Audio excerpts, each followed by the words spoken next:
Have you ever felt that frustration where the number on the scale just refuses to move, even though you feel stronger and your clothes are definitely fitting better? Well, you might be tracking the wrong thing. Today, we're going to dive into what's called body recomposition, a much smarter way to think about transforming your physique. And honestly, this quote from CNET just nails it. The real goal isn't just to weigh less. It's to change the actual makeup of your body by getting rid of fat and building muscle. But that brings up a really big question. I mean, it sounds kind of impossible, doesn't it? Like you're trying to step on the gas and the brake at the exact same time? But the answer is a definite yes, you can. And the secret sauce is really understanding the science behind how your body manages its energy. It's a pretty amazing biological system, so let's get right into it. Okay, so let's start by defining what we're actually trying to accomplish here.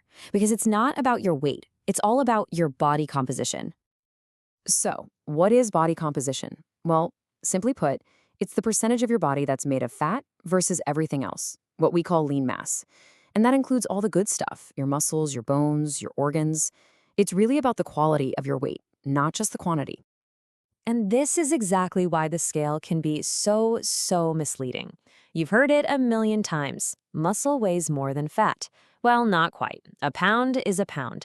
But muscle is much denser. It takes up less space. So you could weigh exactly the same as you did a month ago, but if you've swapped some fat for muscle, you're going to look leaner, feel firmer, and probably fit into a smaller pair of jeans. So how do we actually make that swap happen? It all comes down to a fundamental law of physics: energy balance. I want you to think of your body as managing a daily energy budget. Now, this diagram might be in Spanish, but the visual tells the whole story perfectly. On the left, you've got the energy coming in from food. In the middle, you see your body's energy stores, like fat. And on the right, that's all the energy going out through just living and moving around.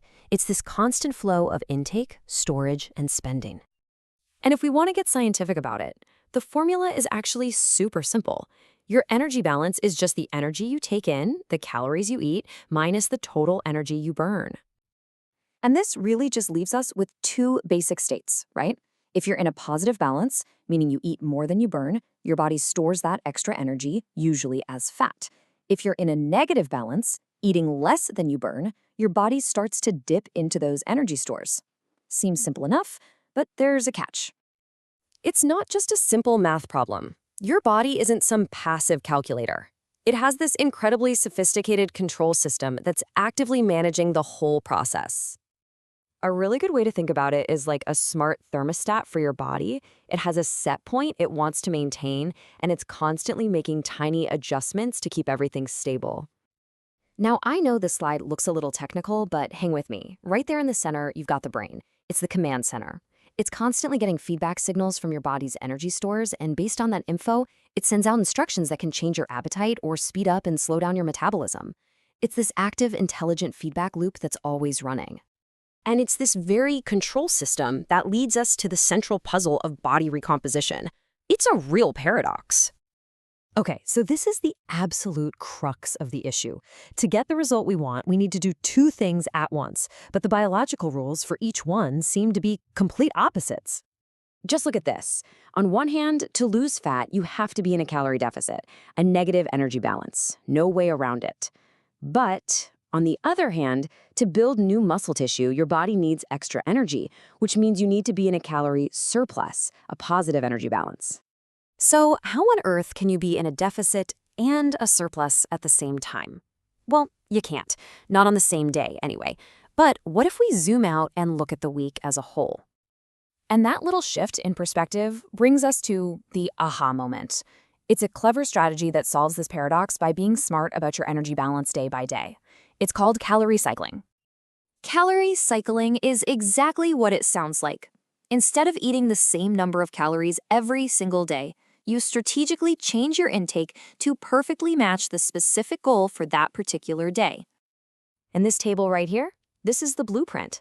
Check it out. On your strength training days, you eat in a slight surplus. That gives your body the fuel and building blocks it needs to repair and grow muscle.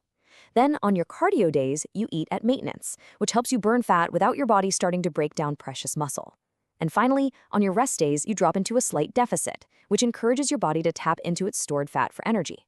See how that works? You're giving your body what it needs, exactly when it needs it, and over the week, you achieve both goals. Now, this strategy is incredibly powerful, but it's not magic.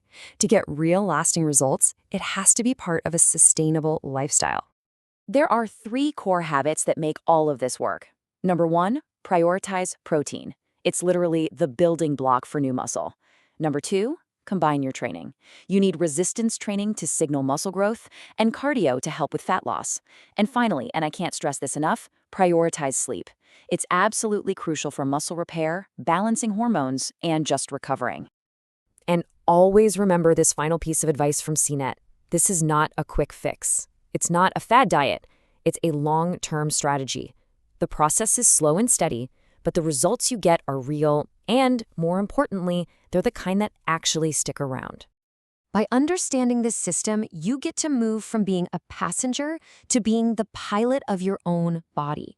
You now have the blueprint to the control system, so the only real question left is, what instructions are you going to give it?